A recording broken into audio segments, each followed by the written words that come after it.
নমস্কার, আমি পূজা। আমার চ্যানেলের প্রথম ব্লগে আপনাদের সবাইকে স্বাগত। আজ দিনটা হলো শুক্রবার, আর আজ আমার পরের জন্মদিন, তাই ওর জন্য প্রথমে একটু পায়েস বানিয়ে নিচ্ছি। পায়েসটা হতে একটু সময় লাগবে, তাই সব থেকে প্রথমে পায়েসটাই বানাতে শুরু করলাম। আর এইদিকে কিছু সবজি কেটে নিয়েছি, বেগুন, পটল, ঢেঁড়স, এগুলো ভাজা বানাবো। আর সাথে থাকবে আলু ভাজা, সেটাও কেটে নেব।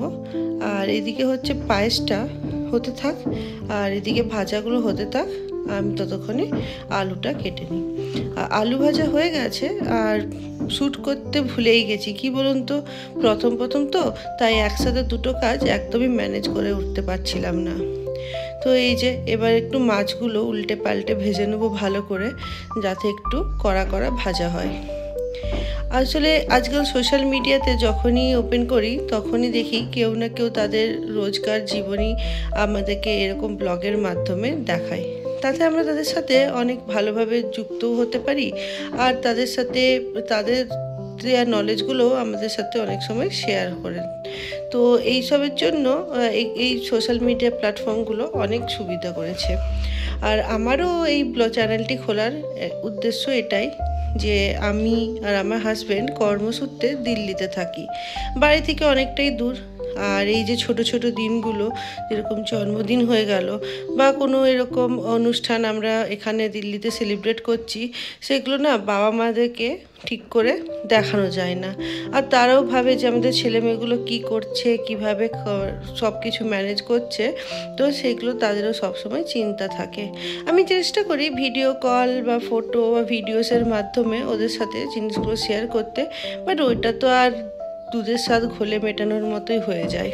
বাট এই যে ব্লগটা একটা নতুন কনসেপ্ট, এটা একটা খুব ভালো।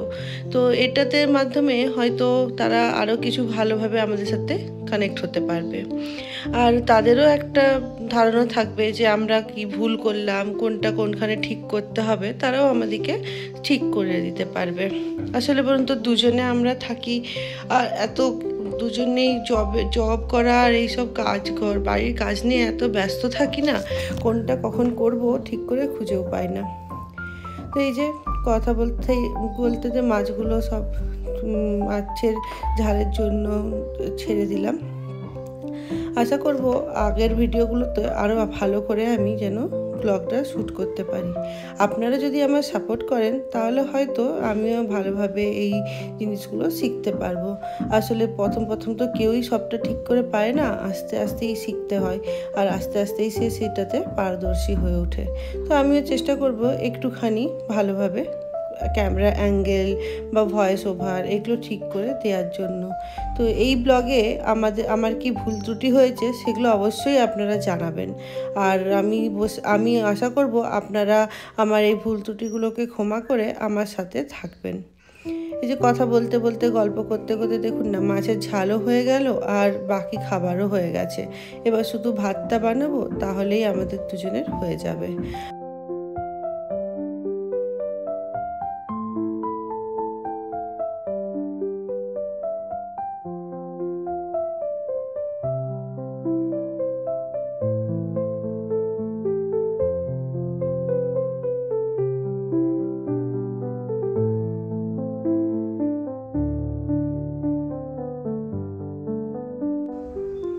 সব রান্না হয়ে গেছে, এবার আস্তে করে থালাটা সাজিয়ে নেব।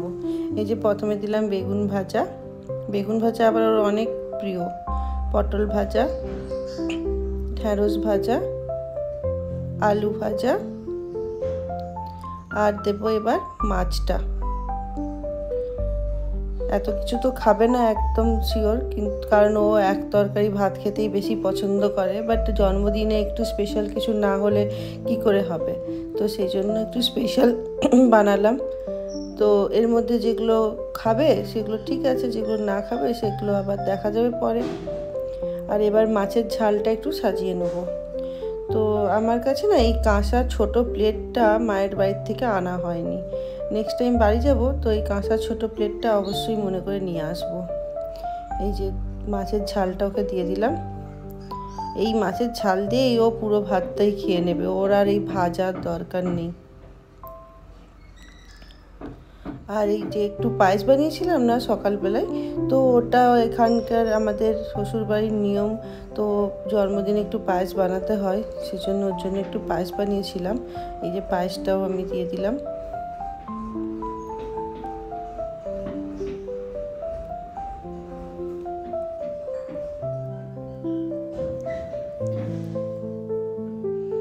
এই যে রেডি আমার বরের লাঞ্চ থালি। তো এবার ওকে ডাকি, দেখি ও কি করছে।